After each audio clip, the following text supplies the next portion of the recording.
सकाळचं काम करून सीमा आराम करत होती तेव्हा तिची सासू निर्मलाताई आल्या आणि सीमाला म्हणाल्या की हे बघ सुनबाई, जर तुला काम नीट करता येत नसेल तर तू तुझ्या नणंदबाईला विचारून काम करत जा. सीमा तिच्या सासूकडे आश्चर्याने बघते आणि म्हणते की सासूबाई, आता मी काय केलं आहे त्यामुळे तुम्ही असं मला बोलत आहात? सासू म्हणाली की तू कोणाला विचारून चिप्स करून किचनमध्ये ठेवले आहेत? तू तुझ्या नणंदला विचारले होते का? सासूबाई, मला चिप्स खाऊ वाटले होते त्यामुळे मी ते तळून खाल्ले आणि तुमच्यासाठी सुद्धा ते तळून मी व्यवस्थित किचनमध्ये ठेवले आहे. मग यामध्ये नणंदबाईला विचारण्यासारखे काय आहे? तेव्हा तिच्या सासूला राग आला आणि म्हणाल्या, तू माझ्या मुलीला महत्त्व का देत नाही? ती तुझी नणंद आहे म्हणल्यावर तू तिला विचारल्याशिवाय आगाऊ काम का करत असतेस? तिच्या मनात होतं की तुझ्या नणंदचा घटस्फोट व्हावा, तर तो झाला आहे. पण याचा अर्थ असा होत नाही की तुझी नणंद या घराचा हिस्सा नाही. जर तू खरंच तुझ्या नणंदबाईला महत्त्व देत असती तर प्रत्येक काम तू तुझ्या नणंदला विचारूनच तू केलं असतं. सासूबाईचं बोलणं ऐकून सीमाला खूप विचित्र वाटत होतं. जेव्हापासून तिची नणंद तिचा घटस्फोट झाला आहे आणि ती तिच्या माहेरी राहायला आली आहे तेव्हापासून ती तिची मैत्रीण बनण्याचा प्रयत्न करत नाही. उलट ती सीमाची सासू आहे असे प्रकारे सीमाला वागणूक देत आहे. सासूबाईच्या बोलण्यावर सुद्धा सीमा गप्प होती. त्यामुळे सासू पुढे म्हणाली की हे बघ सीमा, संध्याकाळी तुझ्या सासऱ्यांचे काही दोस्त जेवणासाठी येणार आहेत, तर मी काय म्हणते की तू त्यांच्यासाठी जे पण जेवण बनवशील ते जेवण सगळं तुझ्या नणंदबाईला विचारूनच बनव की जेवणात तिखट पदार्थ कोणता बनवायचा, भात कसा बनवायचा, गोड काय बनवायचं, हे सगळं तुझ्या नणंदबाईच्या मनानेच बनव. सीमा थोडासा विचार करत हळू आवाजात म्हणते की ठीक आहे सासूबाई, मी सगळं जेवण नणंदबाईच्या मनासारखंच त्यांना विचारूनच बनवले. आणि तिचे सासू तेथून निघून गेली. ती विचार करते की हे घर माझं पण आहे म्हणल्यावर या घरात काही निर्णय घेण्याचा माझा सुद्धा अधिकार आहे, तर मग मला काहीच महत्त्व द्यायचं नाही का?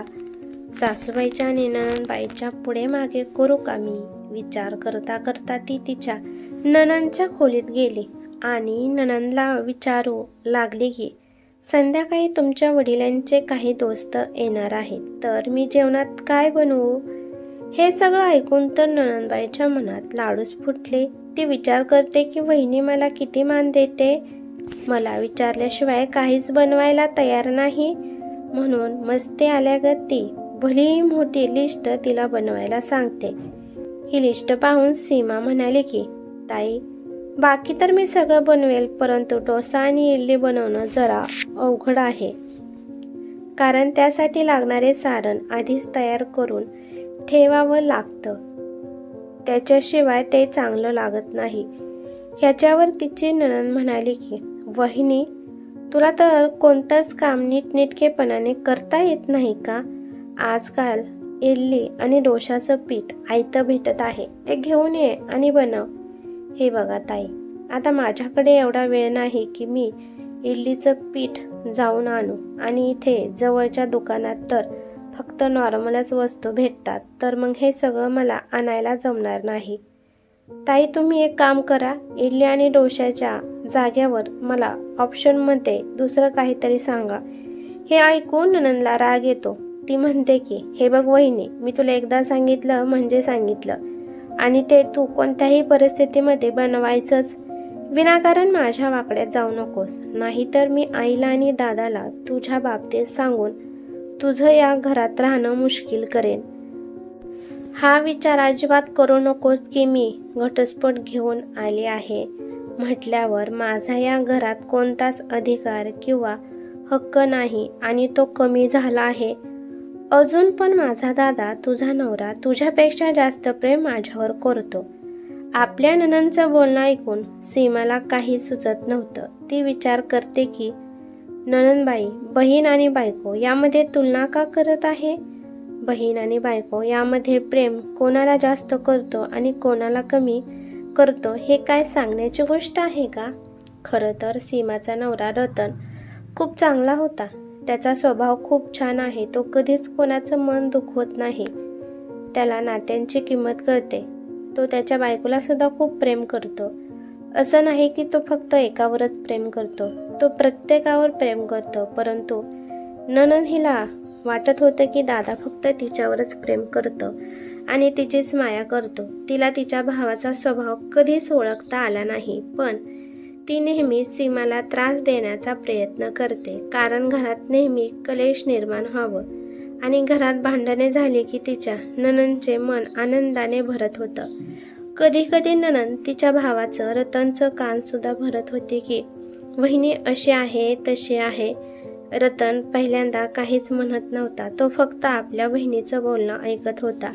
त्याला वाटत होतं की माझ्या बहिणीचा आताशी घटस्फोट झाला आहे, त्यामुळे तिचं मन जरासं विचलित आहे, त्यामुळे ती अशी वेड्यासारखी बोलत आहे. पण आता रतनच्या डोक्यावरून पाणी चाललं होतं. त्याला पण माहीत होतं की त्याची बायको सीमा किती चांगल्या स्वभावाची आहे. ती खूप समजूतदार आहे. तिला समजवण्याची काहीच गरज नव्हती. म्हणून रतन आपल्या बहिणीला आणि आपल्या आईला नेहमी समजवण्याचा प्रयत्न करत होता की विनाकारण सीमाला त्रास देऊ नका. यामधून काही सुद्धा उत्पन्न होणार नाही.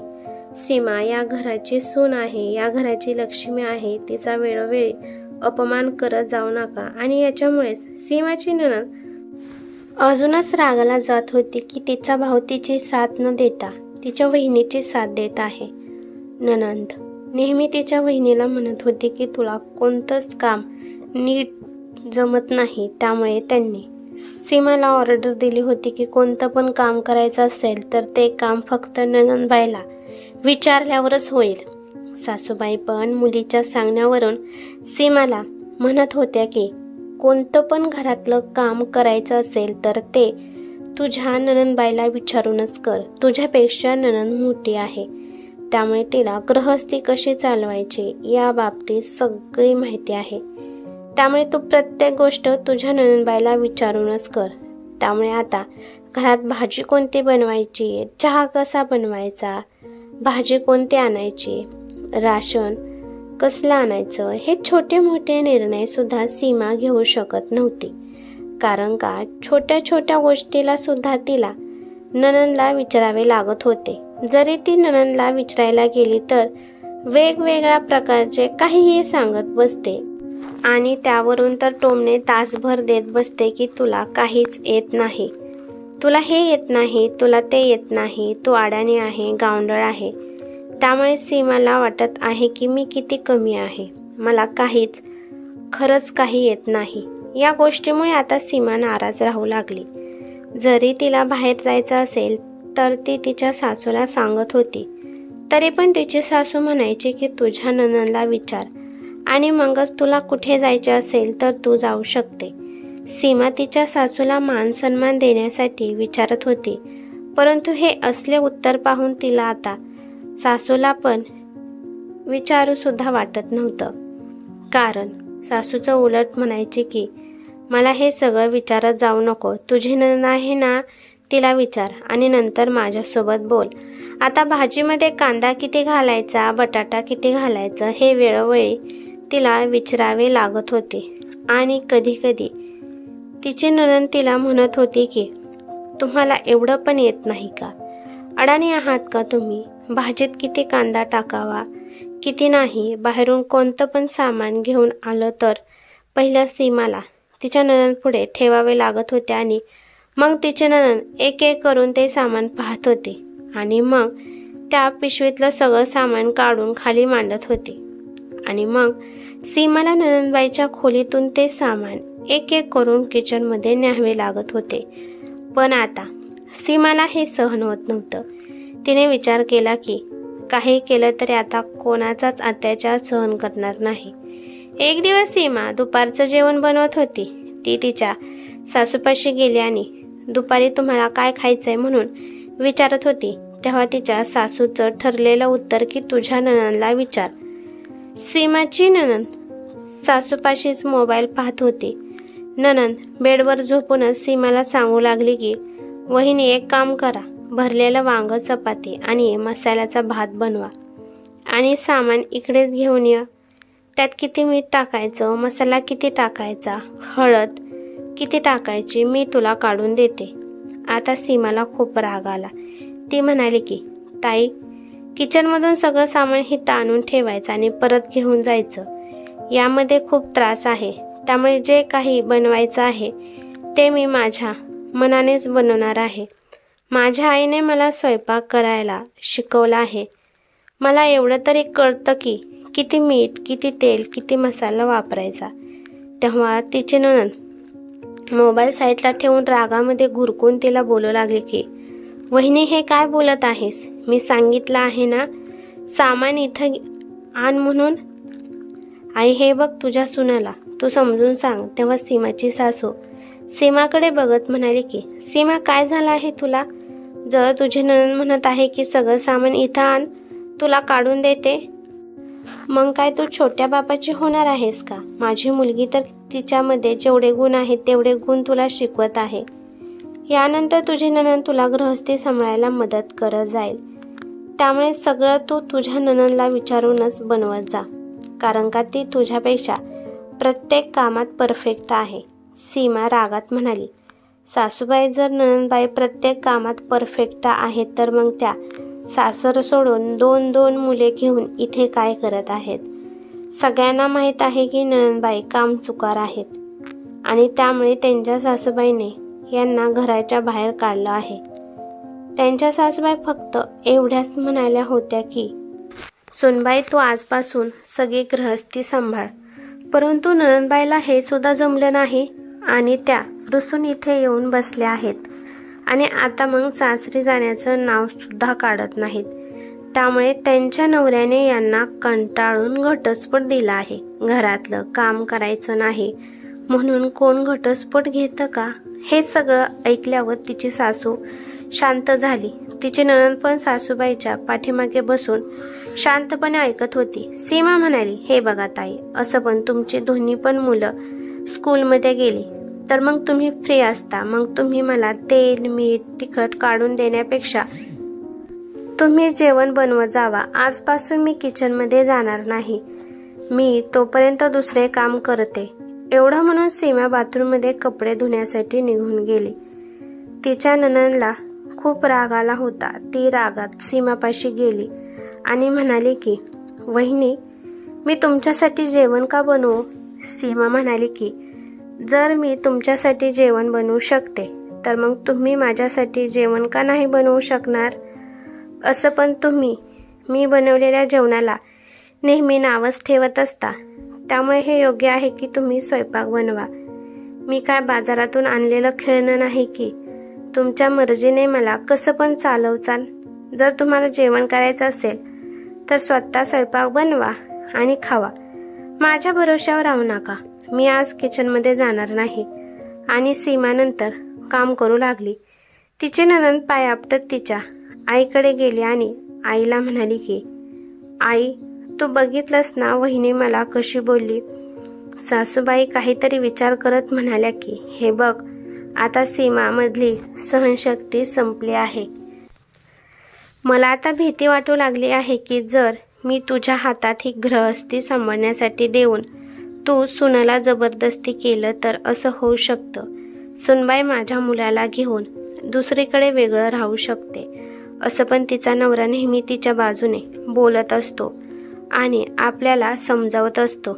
जर तुझ्या भावाचा मूड खराब झाला आणि तो सीमाला घेऊन कायमचा निघून गेला तर काय करायचं आपण? एवढं मोठं घर आपल्या दोघींना मिळूनच सांभाळावं लागेल. आणि तुझे लक्षण तर मी आता पाहिले आहेत की तुला कोणत्याच कामाचं वेळ नाही. त्यामुळे आजपासून जे सुनबाई बनवेल त्यामध्ये तुझी टांग घालू नकोस. पुढे आयुष्यात काय होईल आणि काय नाही हे तर मला माहीत नाही सध्या. त्यामुळे जर खुश राहायचं असेल, आनंदी राहायचं असेल तर सुनबाईला जसं या घरात राहायचं आहे तसं राहून दिलं पाहिजे. आता नणंद तिच्या आईकडे बघतच बसली. आईने पण वहिनीला दुपारचं जेवण बनवायला सांगितलं नाही. तर मग ती म्हणाली की आई, वहिनी जेवण नाही बनवणार तर मग काय करायचं? सासूबाई म्हणाली, चल किचनमध्ये, मी तुझी मदत करते आणि तू स्वयंपाक बनव. आणि तसं पण तू दिवसभर कोणतंच काम करत नाही, फक्त 24 तास तुझ्या हातात फक्त मोबाईलच असतो. आणि तुला लय मस्ती होती की तेल, तिखट, मीठ काढून देण्याची. चल मग मी आज बघते की तुला किती चांगल्या प्रकारे स्वयंपाक बनवता येतो. शेवटी त्या दोघी किचनमध्ये जाऊन स्वयंपाक बनवू लागल्या. किचनमधून फोडणीच्या आवाजाने आणि वासाने सीमा समजली की जर स्वतःवर अन्याय होत असेल तर त्या बाबतीत बोललं पाहिजे, नाहीतर जो कोणी त्रास देत आहे तो अजूनच त्रास द्यायला लागतो. त्यानंतर सासू आणि नणंदने सीमाला स्वातंत्र्य दिलं होतं.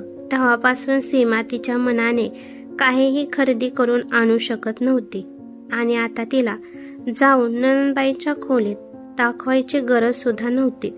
त्यामुळे उत्साहात आनंदी होऊन सीमा काम करत होती. एक गृहिणी जेव्हा स्वयंपाक बनवते तेव्हा तिला माहीत असते की कशा प्रकारे जेवण बनवायचे आणि कसे बनवायचे. पण जर तिला कोणी मानसिक इजा पोहोचवत असेल तर मग तिचा स्वयंपाक बनवण्याचा मूड निघून जातो. त्यामुळे स्वच्छ मनाने आणि आनंदी होऊन कधी पण स्वयंपाक बनवायचा. आपण नेहमी पॉझिटिव्ह विचार ठेवायचे, त्यामुळे आपला स्वयंपाक सुद्धा खूप छान बनतो.